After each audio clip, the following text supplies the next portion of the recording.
નમસ્કાર દર્શક મિત્રો, આપ જોઈ રહ્યા છો ગુજરાત ન્યૂઝ 86। અવનવા સમાચાર મેળવવા માટે આપ અમારી ચેનલને લાઈક કરો, શેર કરો અને સબસ્ક્રાઇબ કરો।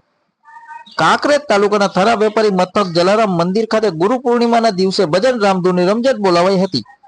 ગુરુ બ્રહ્મા ગુરુ વિષ્ણુ ગુરુદેવો મહેશ્વર ગુરુ સાક્ષાત પરબ્રહ્મ તસ્मै શ્રી ગુરુવે નમઃ। ધર્મ ગ્રંથોના અનુસાર ગુરુ એ જ બ્રહ્મા વિષ્ણુ તેમજ શિવનું સ્વરૂપ છે। ગુરુને શિષ્યના જીવનમાં બ્રહ્માની જેમ સદગુણોનું સર્જન, વિષ્ણુની જેમ સદવૃત્તિનું સમર્થન તેમજ શિવની જેમ દુર્ગુણોના સંહારક સ્વરૂપ માનવામાં આવે છે। ગુરુને પરબ્રહ્માની ઉપમા આપવામાં આવી છે, કારણ કે માતા પિતા થકી શરીરનો જન્મ થાય છે, પરંતુ તે શરીર દ્વારા ગુરુના બતાવેલા માર્ગને અનુસરતા ભગવાનની પ્રાપ્તિ ગુરુ દ્વારા થાય છે। એવા ગુરુને નમન કરવામાં આવે છે।